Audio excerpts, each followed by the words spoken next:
बांग्लादेश में हो रहे हिंदूज के जेनोसाइड में अब मिलिट्री एक तरह से इन्वॉल्व हो गई है। भारत की मिलिट्री ने बांग्लादेश मिलिट्री से संपर्क किया। ये करना भी जरूरी था क्योंकि, और इसके करने के बाद क्या परिणाम होने हैं ये भी जानना जरूरी है, क्योंकि पहले दीपू चंद्रा दास जी को जिस तरह लिंच करके बर्न कर दिया गया, उसके बाद अमृत मंडल को जिस तरह भीड़ ने लिंच करके मार दिया गया, उस तरह अनगिनत घर जलाए जा रहे हैं बांग्लादेश में हिंदूज के। जिस तरह ये जेनोसाइड चल रहा है, उसके बाद सब वेट कर रहे हैं कि भारत का रिस्पांस क्या होना है, भारत का क्या मिलिट्री ऑप्शन का रिस्पांस होने जा रहा है। और कर्नल चौबे ने इसके ऊपर एक बहुत इंटरेस्टिंग आर्टिकल लिखा, जिसमें उन्होंने कंपेयर किया डिप्लोमेसी जब डिप्लोमेसी की बात करती है वर्सेस मिलिट्री जब रीच आउट करके मिलिट्री से बात करती है, तो इसके क्या कॉन्सिक्वेंसेस, सिग्निफिकेंस, और क्या ये एस्केलेशन का राडर माना जाए, ये एक नॉर्मल प्रोसीजर माना जाए, रेयर माना जाए, तो क्या हुआ है ये मिलिट्री टू मिलिट्री टॉक में, कर्नल चौबे से हम सब डिस्कस करेंगे। Thank you sir for joining, बहुत क्रूशल टाइम चल रहा है भारत के लिए। तो ये क्या सर चेंज आया मिलिट्री टू मिलिट्री, आपने लिखा बांग्लादेश से टॉक हुई है, क्या हुआ है ये? Ishkaran ji, thank you so much for inviting me on your channel. मैं एक गुस्ताखी करना चाहूंगा, मैं चैनल के होस्ट को थोड़ा सा करेक्ट करना चाहूंगा। एंड करेक्शन यहां पर ये होगा कि you took a word lynching करके मार दिया।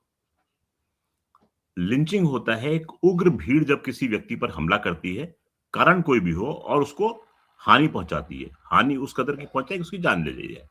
This is lynching. आपको ध्यान होगा हिंदुस्तान की सिमिली थी अखलाक के केस की। शक था उसको, लोगों को ये था कि क्या मीट लेके जा रहा है, उसको भीड़ ने, उग्र भीड़ ने उस पर हमला किया, उसको मार डाला, जान से मार डाला। That was the end of the story. Deepu Das का केस जो था, थोड़ा सा मैं आपसे डिटेल में बयान करूंगा। दीपू दास की बहस होती है अपने एक सहकर्मी से फैक्ट्री में। सहकर्मी जो होता है वो बहस के दौरान चीखता चिल्लाता है कि इसने ईश निंदा की है।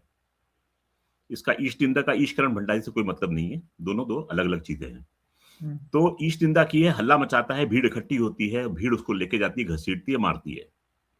मारती है, जो वीडियो सामने आए हैं उसमें उसको एक पतलून पहने लेटा है, उसके ऊपर लोग पैर मार रहे हैं, वो उस समय मर चुका है, वो लाश है वो। उसके बाद में उसकी बॉडी को हाथ बांध के घसीटा जाता है रोड के ऊपर, लाश होती है। उसके बाद में फिर उसको लिटाकर फिर मारा जाता है, लाश है। उसको फिर रस्सियों से बांधकर पेड़ से टांगा जाता है, लाश है। उसको टांगने के बाद में लोग उसके ऊपर लकड़ी से प्रहार करते हैं, मारते हैं, अपनी गुंठा निकालते हैं, वो फिर भी लाश थी। उसके बाद में उसकी लाश को आग लगा दी जाती है। ये आग जो है किसी भी तरीके से चिताग्नि नहीं थी, ये रोष में जलाया गया शरीर था। क्या आपको इसमें मात्र लिंचिंग नजर आती है? ये मात्र लिंचिंग नहीं है ईश्वरन, ये एक समाज का दूसरे समाज के ऊपर हावी होने का एक तरीका है। अगर इस बात में तथ्य है भी कि उसने ईश निंदा की थी, तो मैं ईश निंदा का इस तरीके से तुमको परिणाम भुगतना पड़ेगा, ये मैं तुमको दिखा रहा हूं। और जिससे कि किसी और की हिम्मत ना हो, उसका मैं नजारा बना रहा हूं, क्योंकि लोगों ने उसकी बैठ के वीडियो फिल्म बनाई है, वीडियो फिल्म वायरल की है उन्होंने सोशल मीडिया के ऊपर। पुलिस जो थी, पुलिस उसको लेके जाती है, लॉकअप में रखती है, फिर उसको भीड़ के हवाले करती है। याद कीजिए, आई थिंक 16 अप्रैल का दिन था 2016 का। पालघर नाम की जगह है महाराष्ट्र में। आप तो स्वयं वकालत करते हैं, आपको मालूम होगा, न जाने उस केस का क्या हुआ। मन करता है पता करने का आखिर उसका हुआ क्या। इन दोनों केसेस में मेरे को सिमिलैरिटी नजर आई थी ये। और एक इंग्लिश जर्नलिस्ट थी, उन्होंने लिखा था, तो मैंने उनको बोला था कि ये यीशु मसीह को क्रूसीफाई करना और ये जो है अगर सिमिली है तो पालघर को भी ना भूलें, क्योंकि उसमें जो था वो भी पुलिस जो थी वो हैंडओवर करती है दोनों साधुओं को भीड़ के हवाले, और दोनों साधुओं के साथ उसके ड्राइवर को बर्बरता पूर्वक मारा जाता है। एम होता है सिग्नल देने का, एम केवल मारना नहीं है। आपने दूसरे व्यक्ति का नाम लिया जिसको कि फिर आपने बोला लिंच करके, सॉरी, लिंचिंग से कहीं ज्यादा था वो आदमी क्या करता है, अपने उधार जिसने लिए थे उससे पैसे वापस लेने गया था। उधार के पैसे लेने में कहीं लिंचिंग बीच में नहीं आती है। तो बहुत सोची समझी साजिश के तहत ये काम हो रहे हैं। और मैं सीधा सीधा इसका ब्लेम डालूंगा इनकलाब मंचों को, जिसका कि लीडर था उस्मान हादी। उस्मान हादी की मृत्यु होती है कि उसके और गोली से प्रहार होता है। उसके भाई ने बाद में आकर खुद बयान दे दिया कि वो तो ऑलरेडी मर चुका था, उसका हत्यारा जो है वो वहीं मौजूद था।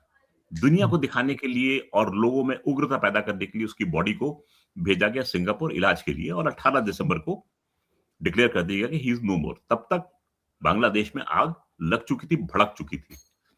तो एम जो था वो यहां पर मात्र लिंचिंग का नहीं था, एम था इसको स्पेक्टिकल बनाना, दुनिया के लिए या फिर अपने होम ग्रोन कॉन्स्टिट्यूएंसी के लिए एक तरीके से सामने लेके आना कि ये तरीका है इस चीज से निपटने का, और इसको अच्छी खासी हवा दी जा रही थी हर एंगल द्वारा।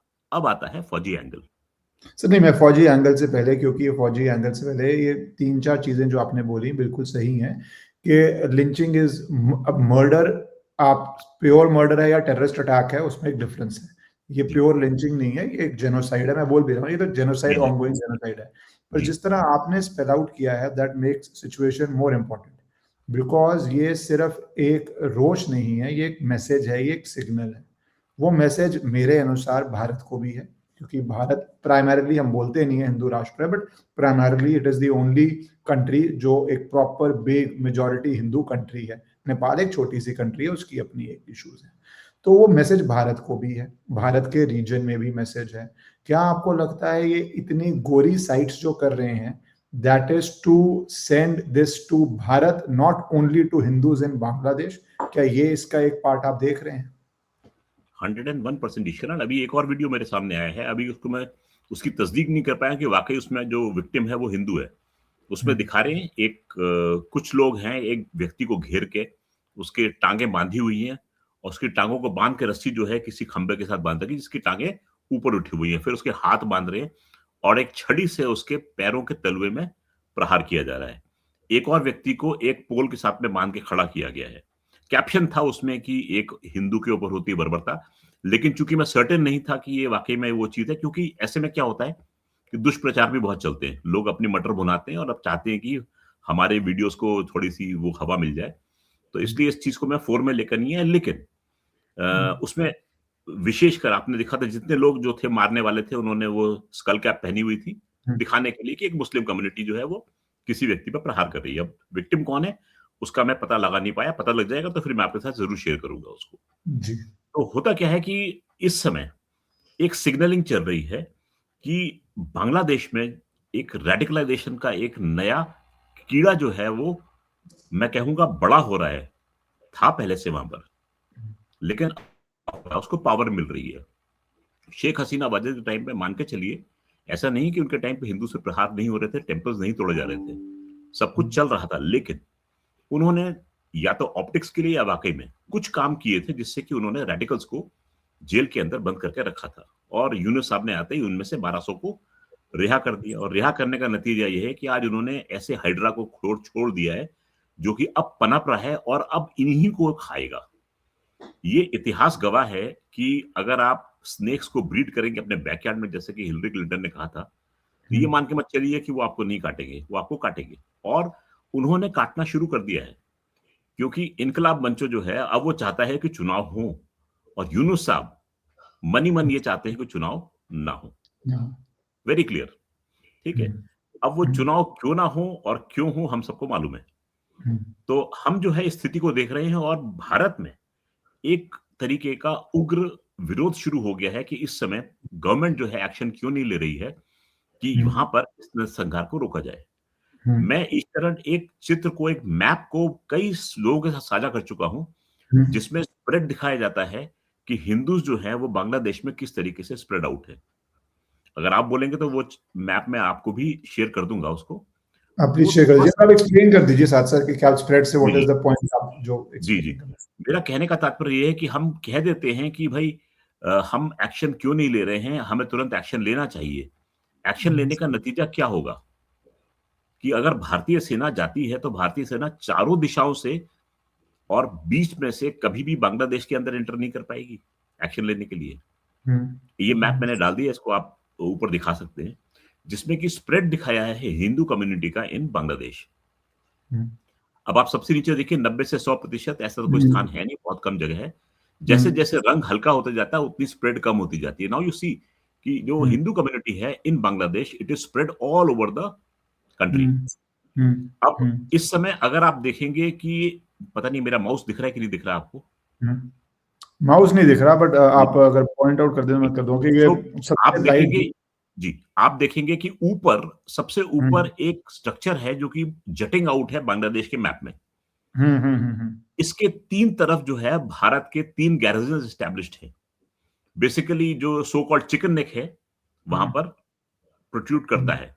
अगर आप छोटा मैप सा के नॉर्थ राइट साइड, हाँ, नॉर्थ का जो एक मोटा सा स्ट्रक्चर ऊपर जा रहा है, तो जहां पर ये 5 डिस्ट्रिक्ट्स दिखाई दे रहे हैं नॉर्थ के, ये इलाका है। यहां पर इसके इर्द गिर्द जो है 4 गैरिजन भारत के एस्टैब्लिश्ड हैं। राइट साइड में अगर अपने निगाह ले जाएंगे, जहां चिटगांग हिल ट्रैक्ट्स का एरिया है और एक डिप्रेशन है जहां की भारत का इलाका बांग्लादेश के अंदर जट आउट करता है, जो कि मिजोरम का इलाका है। मिजोरम के इलाके में अभी एक गैरिजन और एस्टैब्लिश हो रहा है। तो इस तरीके से भारतीय सेना जो है वो चारों तरफ से बांग्लादेश को एक तरीके से घेरा डाल रही है, फिजिकली डाल रही है। ये बात तो खैर निश्चित है, क्योंकि हमें पता है कि Bangladesh can act as a threat at some point of time. उनके नॉन स्टेट एक्टर्स भी हो सकते हैं, उनकी रेगुलर आर्मी जो है, जहां तक मेरा ख्याल है रेगुलर आर्मी जो है इतनी पागल नहीं है कि वो भारत पे ओपनली हमला करने की कोशिश करेगी। होता क्या है कि अब बात होती है जनरल द्विवेदी की और जनरल वकारुज्जमान की। जनरल वकारुज्जमान जो है चीफ है बांग्लादेशी आर्मी के, और जनरल द्विवेदी खैर भारत के सेना नायक हैं। दोनों के बीच में बात होती है। मेरा मानना यह है कि बांग्लादेश में इस समय अगर कोई ऑर्गेनाइजेशन थोड़ी सी होश की दवा पिए हुए है और जिसकी थोड़ी सी से है बांग्लादेश में, वहां की आर्म फोर्सेस है। हालांकि मैं उसको बिल्कुल पाक साफ तो नहीं मानूंगा, लेकिन फिर भी रिलेटिवली आपके पास में एक विंडो है कम्युनिकेशन की, क्योंकि यूनिस गवर्नमेंट जो है वो सीधी सीधी हेल्प कर रही है इन लोगों की, और देश में उत्पाद जो है वो फैलाने के चक्कर में है। ये हमको सबको मालूम है। वहां कैसे लोग हैं, कैसे स्टेटमेंट्स आते हैं, हम अच्छी तरह जानते हैं। लेकिन सेना, मिलिट्री डिप्लोमेसी भी एक बहुत इंपॉर्टेंट डिप्लोमेसी का पार्ट होता है, जिसको अमूमन लोग मिस कर जाते हैं। सेना जो है वो केवल अटैक या डिफेंस करने के लिए नहीं है, दो देशों के बीच में संबंध बढ़ाने के काम भी आती है।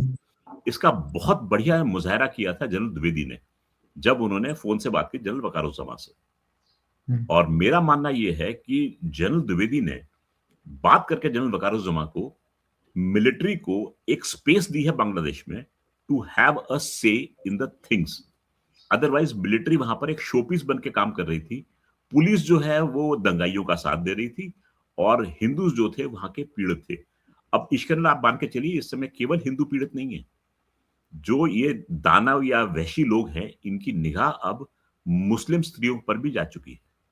तो इस समय बर्बरतापूर्ण कार्रवाई जो है न सिर्फ हिंदुओं के ऊपर हो रही है, बल्कि टारगेटेड अवामी लीग के नेताओं के ऊपर भी कार्रवाई चल रही है। तो लोगों को छांट कर, ढूंढ कर निकाला जा रहा है और उनके खिलाफ बर्बरतापूर्वक कार्रवाई चल रही है। Not only that, civil society के ऊपर कोई सिंगिंग कर रहा है, कोई कॉन्सर्ट कर रहा है, तो वो जो हमारे हिसाब से ये चीजें गलत हैं, these are not traditionally allowed, these are not religiously allowed, तो उसको लेके म्यूजिक के अगेंस्ट भी पूरा वो अटैक कर ही जा रहे हैं, जो हमेशा ही होता है। जब ये जीलट्स पावर में आते हैं तो ये इस तरह ही कंट्रोल करते हैं। But frankly I am not bothered, जो कर रहे हैं अपने देश में करें, एज लॉन्ग एज आप हिंदूज का नहीं कर रहे। पर सर इसमें एक क्वेश्चन है, क्या ये जो मिलिट्री टॉक हुआ है, obviously well thought out strategy होगा, भारत में तो सिविलियन कमांड ने ही गो हेड दिया है, बट क्या ये सेम पाकिस्तान मिस्टेक है? मैं इस कॉन्टेक्स्ट में बोलना चाहता हूँ, क्योंकि बहुत देर तक ये कहा गया कि पाकिस्तान में एक ही प्रोफेशनल इंस्टीट्यूट है आर्मी, एक ही बेडरॉक है आर्मी, बट आर्मी का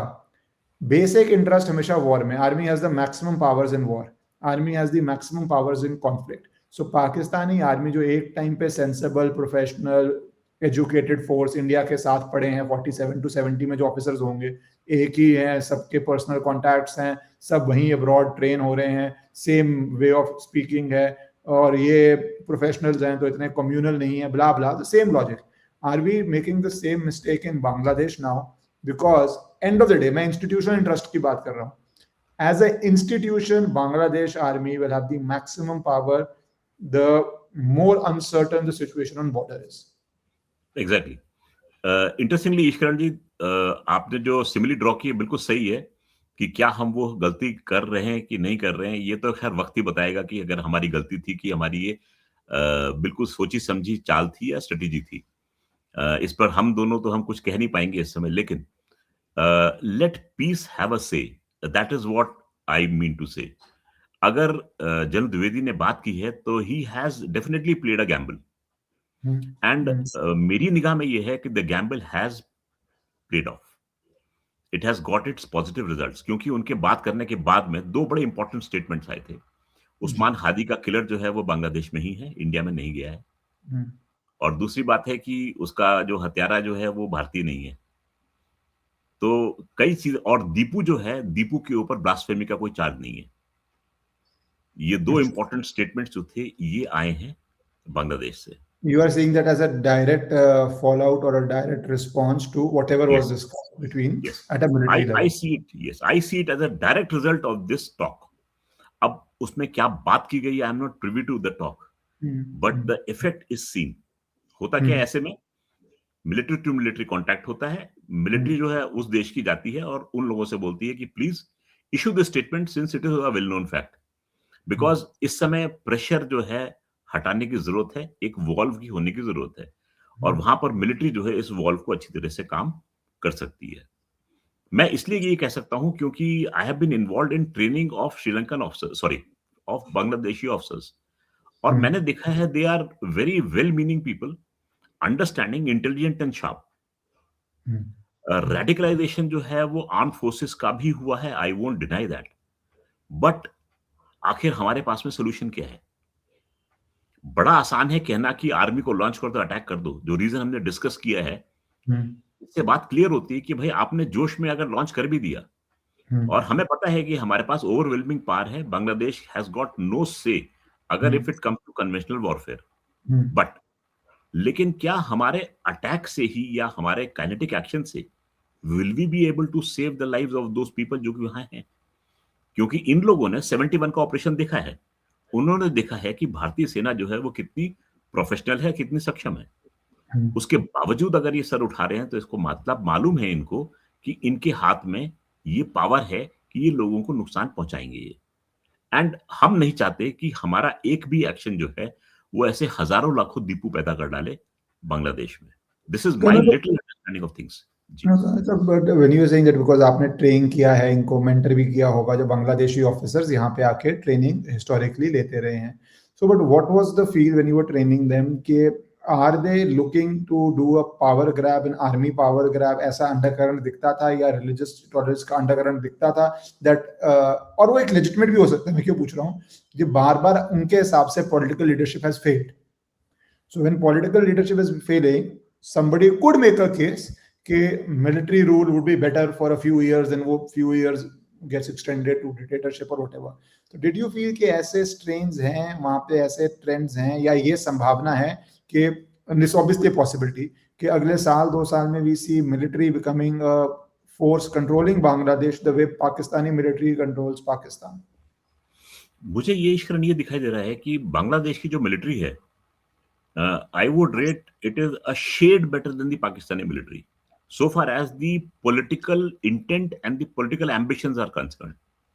पाकिस्तान की मिलिट्री overtly politicized है और अपना जो है बपौती मानती है पाकिस्तान को, if I'm using the correct word, कि वो जानती है कि एक मेरे पास देश है रूल करने के लिए। बांग्लादेश की मिलिट्री अभी तक ये जानती है कि बांग्लादेश के पास में एक मिलिट्री है जो थोड़ी सी सेंसिबिलिटी लेकर आएगी। This is the understanding which I got from the officers, कि अगर हम इंटरवीन कर रहे हैं तो हम इंटरवीन कर रहे हैं for a cause, once the cause is met we withdraw. हमने देखा है कि बांग्लादेश की मिलिट्री ने पाकिस्तान की मिलिट्री से ज्यादा इंटरवीन किया है, परंतु फिर भी वहां पर सिविलियन जो रूल है दैट इज प्रोमिनेंट, चाहे वो शेख हसीना वाजिद का है या बेगम खालिदा जिया का है। अब जो है क्या नाम है उनका, रहमान जिया, क्या नाम, जो आए हैं इनके जिया उर रहमान के बेटा जो है, हाँ वो आए हैं। तो अब ये इंटरेस्टिंग हो रहा है कि I was trying to draw a comparison between the son of Begum Khaleda Zia and the son of Sheikh Hasina Wajid. दोनों में क्या अंतर है, क्या समानताएं हैं? तो क्या देखिए, क्या आपको सिमिलरिटी, दोनों डायनेस्ट हैं वो तो हो ही गई, बट क्या सिमिलरिटीज हैं और क्या डिससिमिलरिटीज दिखती हैं? जो बेगम खालिदा जिया के जो बेटे हैं, he is more of a political leader. जैसे कि अगर हम कंपेयर करेंगे इंदिरा गांधी एंड संजय गांधी, अगर आपका ध्यान आ जाता है तो Indira Gandhi and Sanjay Gandhi is a combination जो कि हम बेगम खालिदा जिया में उनके बेटे में देखते हैं। और अगर हम कंपेयर करते हैं शेख हसीना वाजिद और उनके बेटे में, तो it is Indira Gandhi and Rajiv Gandhi. Rajiv Gandhi को मान के इसलिए बोल रहा हूं मैं क्योंकि इनका बेटा जो है he is more of a technocrat.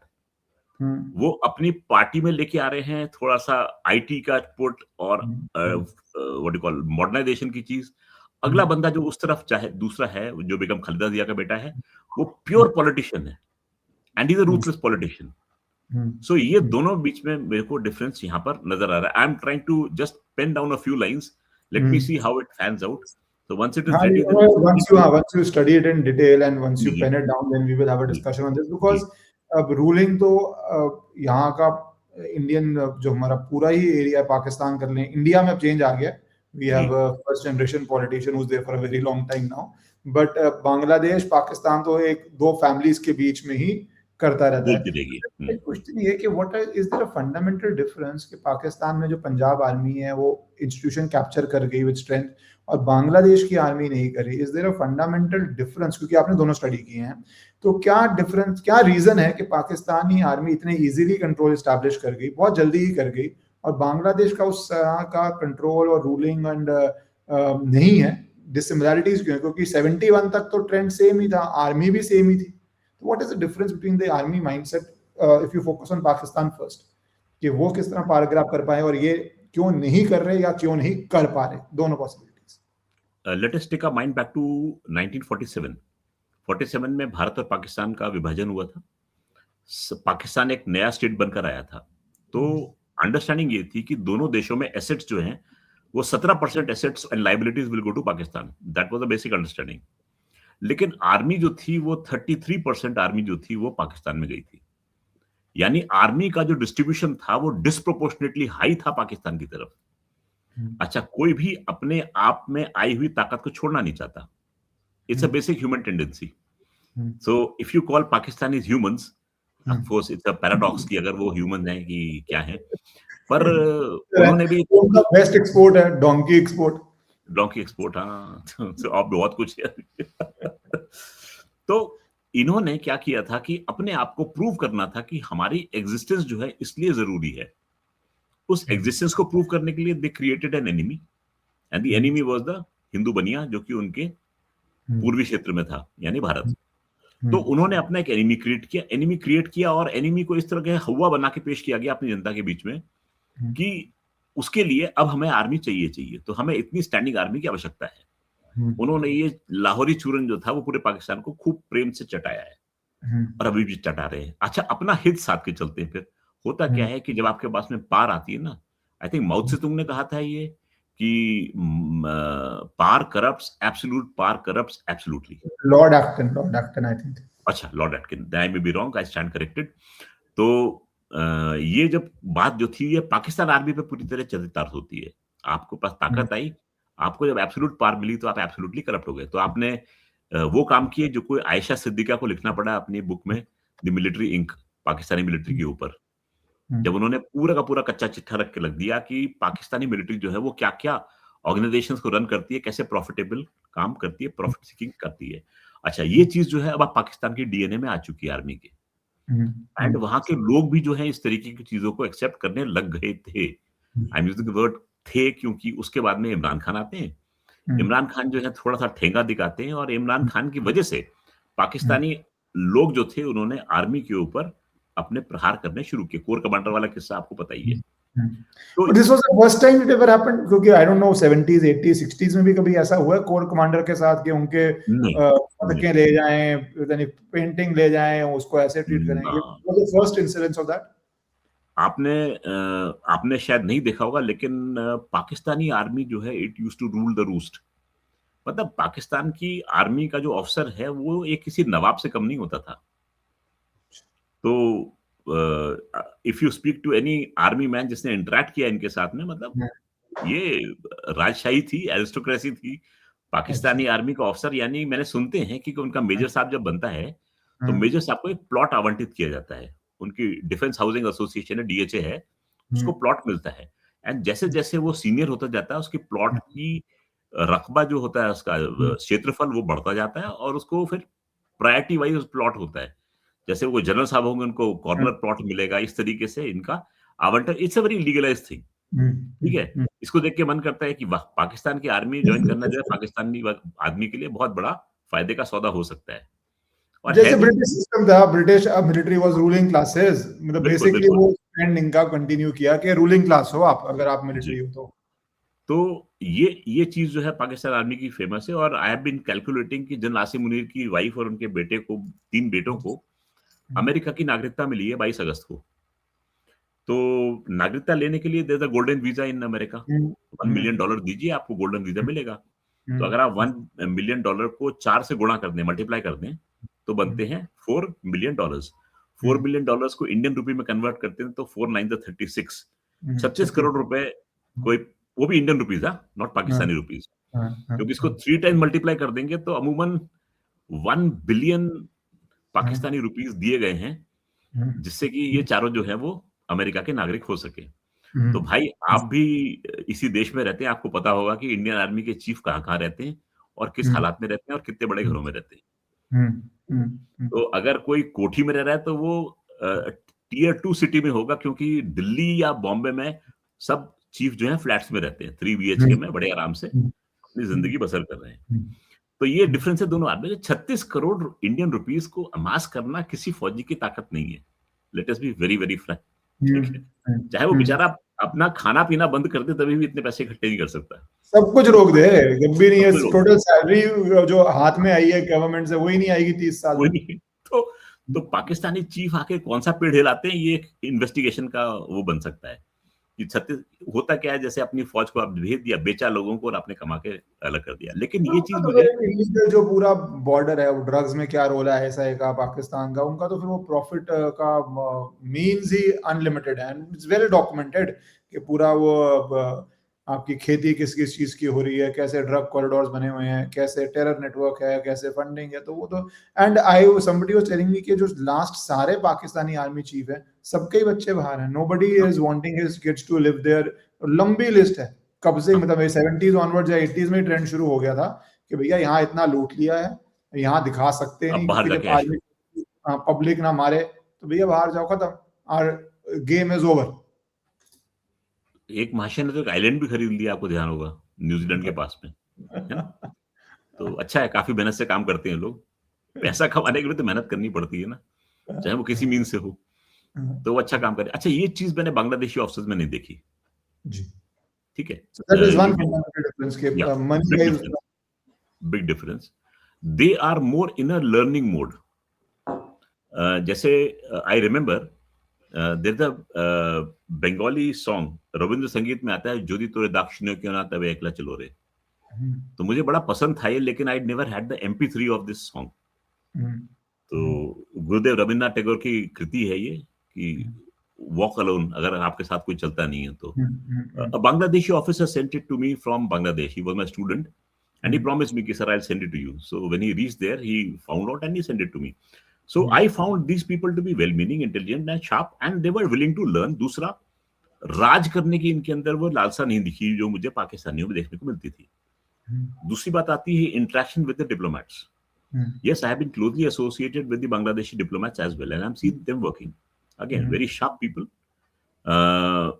Yes, ऐसी बात नहीं है कि बांग्लादेश की जो ब्यूरोक्रेसी है it is not riddled by pro Pakistanis, ऐसा मैं नहीं कहूंगा। Yes, they have people who are owing allegiance to the Jamaatis, ठीक है? अब हाँ है, उसकी फेरिस्त है पूरी की पूरी कि कौन कौन वो करते हैं। एंड मैं इतना कह के रुकना चाहूंगा यहाँ पर कि बात निकलेगी तो बहुत दूर तक जाएगी। फिर कुछ तो मजबूरियां रही होंगी, यूं कोई बेवफा नहीं होता, जीत आता है सच बोल दूं, क्या करे हौसला नहीं होता। सर हौसला तो है, डिस्क्रिशन कर रहे हैं आप। यस, यही मान के चलिएगा आप। तो ऐसा नहीं है कि हम लोगों को इन दी MEA वी डोंट नो कि कौन कौन कहाँ उसका है, लेकिन कुछ कारण होते हैं कि आपको थोड़ी सी छूट देनी पड़ती है। लोग आखिर इस चीज को बड़ा बुरा मानते हैं कि ऐसा क्यों है, लेकिन करना पड़ता है। शेख हसीना वाजेद जो हैं वो अगर भारत आई हैं तो वो फिर शेख मुजीबुर रहमान की बेटी, और शेख मुजीबुर रहमान जो सन 46 में डायरेक्ट एक्शन डे में सोहरावर्दी साहब के साथ थे, शाना बशाना चल रहे थे वो। ऐसी बात नहीं है। तो कई चीजें होती हैं, उसको आपको पीछे धकेलना पड़ता है हिस्ट्री में और आगे बढ़ना पड़ता है, लेकिन हिस्ट्री को कभी भूलना नहीं चाहिए। मेरा कहने का तात्पर्य ये है, हिस्ट्री को याद रखिए, लेकिन हिस्ट्री को अपने भविष्य के ऊपर हावी ना होने दें, क्योंकि आगे बढ़ना जो है वो हमारा धर्म है। शेख हसीना का आपने जो मुझे भी रहमान का बोला, किस तरह उसका डायरेक्ट एक्शन डे में वेल एस्टैब्लिश्ड रोल है, एंड देन उसके बाद तब भी उसको ही पावर दी गई, और वो एक हिस्टोरिकली बहुत बड़ी बात हो चुकी है, whether it was a mistake के, क्योंकि पिक्यूलियर फैक्ट ये है कि अगर पाकिस्तान के हमारे पास 90,000 प्रिजनर्स ऑफ वॉर थे तो पाकिस्तान का एलीट था, अब वो राजे थे वहां के। उस जमाने में तो भारतीय सेना में भी बहुत सारे किंग्स प्रिंसेस सब थे, क्योंकि वो सिस्टम ही वो था। पाकिस्तान में तो वो एकदम सारा middle class plus was broadly in the army, तो इतने वैल्यूबल लोग थे, तब भी हमने कोई हार्डकोर डील नहीं करी, इससे हम अपना स्ट्रेटेजिक इंटरेस्ट कर पाए। बट अब हार्डकोर की बात हो रही है, क्योंकि एक जो खबर आई कि यूएस में किस तरह Trump, obviously India US different है, किस तरह ट्रंप नाइजीरिया जाके बॉम्ब करता है और बोलता है नाइजीरिया में क्रिश्चियंस को मार रहे हो जिनका कोई लेना देना नहीं है यूएस से, एक्सेप्ट दे आर को रिलीजियस, बट कोई ऐसा नहीं है कि भैया हमारी भूमि थी, एक टाइम पे एक पार्ट यूएस का बाहर गया और वो क्रिश्चियंस और उनके historical family ties, blood ties, relative ties etcetera है, किसी देश में क्रिश्चियंस को मार रहे हो, I am a Christian emperor, I will come and smite you, basically what Trump did. तो उससे भारत पे सवाल शुरू होते हैं कि रशिया यूक्रेन घुस जाता है, चेचनिया के साथ क्या करता है, चाइना तिब्बत में घुस जाता है, ताइवान पे क्लेम करता है। हमारे यहाँ पे जो आपने दिखाया जटिंग आउट यहाँ हो रहा है, वाटरवे यहाँ है, मैप अगर मैं दोबारा डाल दूं तो इस मैप का एक पॉइंट तो ये है कि Hindus are well spread out, but दूसरा पॉइंट भी इस मैप का ये है कि भारत ने अच्छी तरह सराउंड किया हुआ है, किसी भी एंगल से भारत अपने स्ट्रेटेजिक इंटरेस्ट्स में कर सकता है। 2 चिकन्स नेक पे तो असम के सीएम भी बोल चुके हैं। तो अगर ये हिंदूज का मैसेकर, जेनोसाइड चलता रहता है और वो प्रोवोक करता रहता है, तो क्या इंडिया यही डिप्लोमेटिक या उससे बढ़ के मिलिट्री टॉक है, या और वायबल ऑप्शंस क्या हैं ट्रेड को लेके, वाटर को लेके, एक्टिव इन्वॉल्वमेंट को लेके, because something has to give, it can't be a case where they keep doing this, एक दो, ये ना हो हम 2 महीने बाद बात कर रहे हैं और हम 15 नामों की लिस्ट ले रहे हैं, and then as Stalin used to say 1 death is a tragedy, 100 deaths और million deaths is a statistic. तो अपन स्टैटिस्टिक की बात कर रहे हैं और हम वो इंडिविजुअल केस की बात नहीं कर रहे। जी ईश्वरन जी, ऐसा नहीं है, ऑप्शंस हमारे पास में सारे खुले हुए हैं। ऐसा नहीं है कि हम जो है वो गुरेज कर रहे हैं अंदर जाने से, नहीं। We are just giving them a chance to establish peace in their own country. क्योंकि आपको कोई एक्शन लेना है तो उससे पहले आपको बहुत चीजें सोचनी पड़ती हैं। मेरी लिटिल अंडरस्टैंडिंग ये है कि फरवरी तक ये उन्माद जो है ये चलता रहेगा, इसको किसी तरीके से आपको कंट्रोल करना पड़ेगा।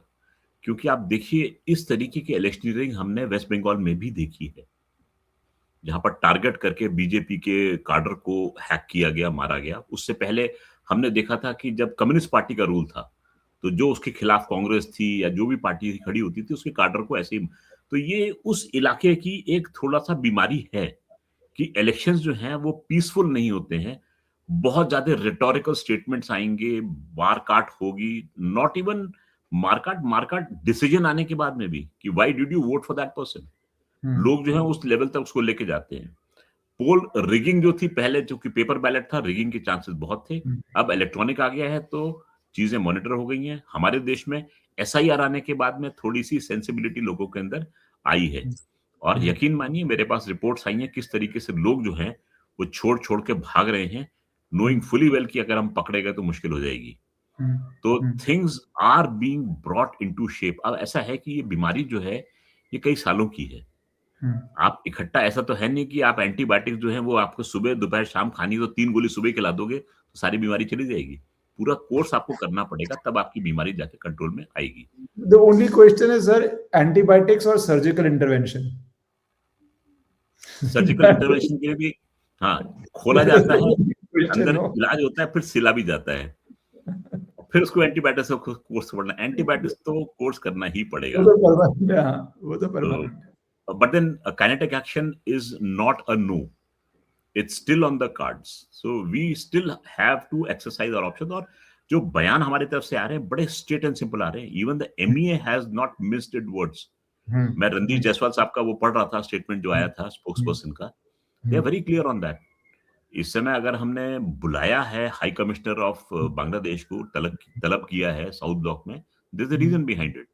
वो हमारे हाई कमिश्नर को इसलिए बुला रहे हैं क्योंकि हमने सो कॉल्ड उनके एम्बेसी हाई कमीशन के ऊपर लोगों को अटैक करने दिया। अटैक कहीं था नहीं, इंडिपेंडेंट सोर्सेस के वीडियो भी दिख रहे हैं वहां पर, बहुत दूर से गिनती के लोग थे, इकट्ठे हुए थे, ऐसा कुछ नहीं हुआ था। हाँ, ये जरूर है कि पूरी दुनिया भर में इनकी बदनामी इस समय हो रही है।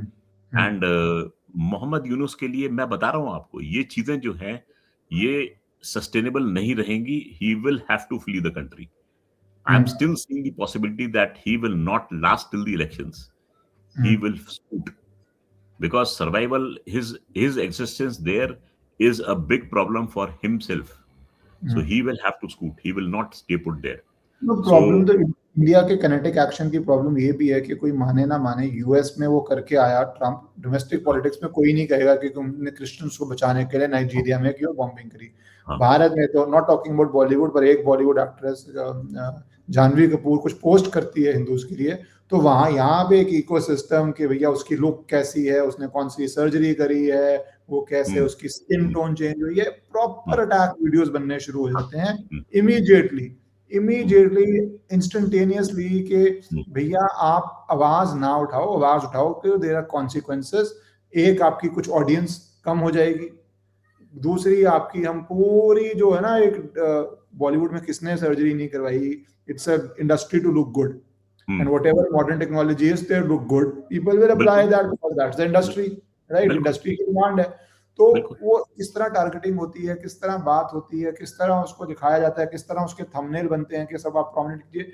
तो भारत की तो ये भी एक प्रॉब्लम है, how ready the entire nation becomes for a decisive action which will have certain consequences. Problem यही है हमारे साथ में ना कि अब तक हमने जो चूरन चाटा है सेक्युलरिज्म के नाम पे, मतलब अगर कोई भी अपना रिलीजियस सिंबल अगर सपोर्ट कर रहा है तो उसमें कोई प्रॉब्लम नहीं है, but the moment I put on a raksha sutra on my wrist, I become a communal. अगर मैं तिलक लगा देता हूं तो I become a communal. That is the bane of a society. अगर मैं स्कल कैप पहन के अगर अपने बॉस से बोलूं कि मुझे 5 वक्त की नमाज अदा करनी, मुझे ऑफिस जाने का टाइम दे दो, तो that man is really very religious and yes his sentiment should be respected. तो पर स्कूल में मेरा रक्षा सूत्र जो है वो तमिलनाडु में टीचर जो है अपने कैंची से काट देगी, तो ये भी होता है। तो प्रॉब्लम ये है कि हमने इन चीजों को नॉर्मलाइज किया था बहुत सालों तक। अब ईश्वरन, मेरा मानना ये है कि द स्प्रिंग इज रीअसर्टिंग, और फिजिक्स का स्टूडेंट इस चीज को समझता है कि जब स्प्रिंग रीअसर्ट करता है तो नॉर्मल से ऊपर जाता है। तो I think the Indian society should be prepared for a time where the spring will reassert and it is going to cross the normal, क्योंकि उसके नॉर्मल के जाने के बाद में फिर वापस नीचे डिप्रेस होगा और फिर धीरे धीरे वो अपने नॉर्मल पर आना शुरू करेगा। आप बहुत देर तक किसी स्प्रिंग को अगर दबा के रखेंगे तो उसका यही हश्र होगा। सो यस, जो हमारे साथ में साल दर साल हुआ है, नाउ यू सी बड़े सिस्टमैटिकली हमारे जो पौरुष तत्व को खत्म किया गया है। Let me take one example Ishwaran. एक भारत में एक बहुत बड़ा समाज है जिसको सिख कम्युनिटी कहते हैं, ठीक है। I don't know whether you know कि ऐसी कम्युनिटी एग्जिस्ट करती है कि नहीं करती। नोन फॉर इट्स विलर, ठीक है, शूरवीरता के लिए है, देशभक्ति के लिए जानी जाती है। आप किस तरीके से सिस्टमैटिकली इसको खत्म करना चाहते हैं? क्यों? हर जोक जो होता है वो संता बनता जोक होता है। सिख को दिखाया जाता है उसके बंदे के अंदर दिमाग नहीं है और वो सिर्फ हड़िप्पा और बल्ले बल्ले करता है और वो सरसों की रोटी मक्की का साग, इसके आगे कुछ भी नहीं है सरदार की परिभाषा। मैं कहूंगा कि कल हमने वीर बाल दिवस मनाया है, कम से कम लोगों को पता लगा है कि साहिबजादे आखिर थे कौन और उन्होंने देश के लिए माता गुजरी ने क्या किया था, किस तरीके से कोठरी में रही थी ठंड के टाइम पे। तो ये चीजें जो हैं ये हमसे पर्पसली कि हम में कितना शौर्य था उस चीज को दबाया गया। जो हमारे जो एक सोसाइटी थी जो कि प्रोटेक्शन के लिए थी, जो कि भारत को एक हिंद की चादर एग्जाम्पल देते गुरु तेग बहादुर को, धीरे धीरे इस चीज को सामने लाया जा रहा है। And I am very very happy कि जो हमारी शक्ति जो है वो हमारे बच्चों को दिखाई जा रही है, and it's a very good thing. So problem होती है लोगों को कि जब हम रिक्लेम करते हैं ना अपनी हिस्ट्री को, तो बहुत लोगों को परेशानी होती है कि भाई हमने तब तक इनको दबा के रखा था। सरदार जो है वो सरदार का हंसी उड़ाने के लिए पात्र बनाया हुआ था, पर जब उसको आप दिखाते हैं कि उसने क्या बलिदान किया है, तब लोगों के पेट में दर्द होता है।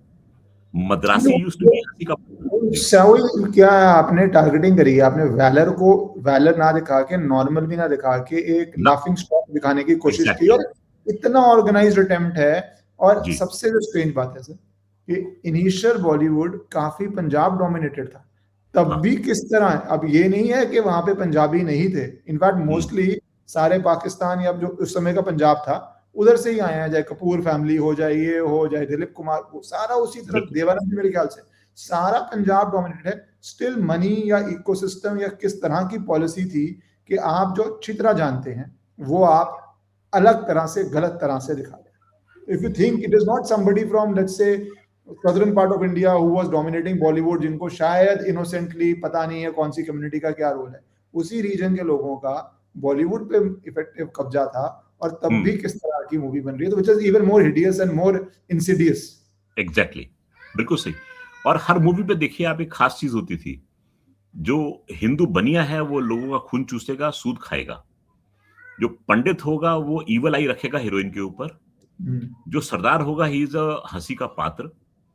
और जो पादरी होंगे चर्च के, वो my son, father, amen, my God ये करेंगे। और रहीम चाचा जो हैं वो बिल्कुल, मतलब कि सबको एक साथ। Nice decent. तो वो और वो शोले का जो, बड़ा सही सीन है हाँ वो, जिसमें कि बेटा जो है उसकी बॉडी पड़ी होती है, और उस गांव में केवल 2 मुसलमान होते हैं। हाँ तो फादर जो होते हैं वो विलाप कर रहे होते हैं अपने बॉडी के ऊपर, सडनली अजान की आवाज आती है। तो तीसरा आदमी कहाँ से आया? This is still a mystery. तो ये सिप्पी साहब से पूछना चाहिए, या जावेद अख्तर से, कि जो उन्होंने ये स्क्रिप्ट लिखी सो थी। नहीं है कि कैसे मैंने, अगर वो नंबर प्लेट जो हाँ, बिल्ला प्लेट पहना 785 हुआ का है, बिल्ला तो लगा लिया। I'm safe, कैसे I have so much angst in a हाँ मंदिर I go and the हाँ, language they speak in the मंदिर में रिपीट बिल्कुल। भी नहीं करना था कि मुझे कितना गुस्सा है, भगवान तुम में शक्ति है तो ये करो, वो करो, ये करो। और कहीं और जाके कभी ये लाइन यूज की गई है कि तुम में भगवान शक्ति है तो ये करो, हाँ, कभी ऐसी वो ना ना ना, लाइन, वो सीन ही नहीं क्रिएट होगा। तो ना। वो रिसेंटली अभी पीके मूवी आई थी, वहां तक चलता रहा। ये तो सोशल मीडिया ने एग्जैक्टली। थोड़ी अवेयरनेस क्रिएट की है, हाँ जो हाँ। ये चीजें सॉफ्ट पावर किस हम्म, तरह इंसीडियसली आपके खून में इंजेक्ट की जाती हैं। वो चाहे आप सेकुलरिज्म बोलें, चाहे नॉन वायलेंस, कि हमारा देश, मुझे तो पेट पीव है कि हमारा देश नॉन वायलेंस से आजाद हो गया। भैया British French were in 100 countries of the world, वहां पे कौन सी नॉन वायलेंट मूवमेंट थी जहां से वो आजाद हो गए? There are global structural reasons. Ishwaran, I maintain कि भाई हिंदुस्तान में लड़ाके थे। हमारा साम्राज्य जो था वो वेस्ट एशिया से लेकर इंडोनेशिया तक फैला हुआ था। हमने हाथ जोड़ के अहिंसा परमो धर्म करके नहीं जीता है। हम घोड़ों पे चढ़ के गए हैं, हमने सर कलम किए हैं, अपनी झंडा हमने बनवाया है, तब हमने वहां पर झंडा फहराया है। मान के चलिए इस चीज को। ये तो हमें बताया गया है कि भाई हम बड़े पीसफुल हैं, हम कभी अटैक नहीं करते, हम खाली डिफेंस करते हैं। हाँ, एक गाल दिखा दो तो दूसरे गाल पे थप्पड़ मार लो, ये सब ऑप्शंस आपको दिए गए थे, और आपने इसको बड़े प्यार से पत्ते पर रख के चूरन को चाटा है। अब जो है हाजमा दुरुस्त हो गया है, तो अब उसकी डकार भी आएगी नेचुरली। तो वो बेल्चिंग का प्रोसेस चलेगा। जी जी सर, बांग्लादेश पे आई होप ये ठीक दहाड़ आया है, द सिचुएशन इंप्रूव्स और Bharat takes decisive action sir. Thank you so much sir for your time and discussing this entire issue. Thank you. Thank you Shiran. Jai Hind. जय हिंद सर।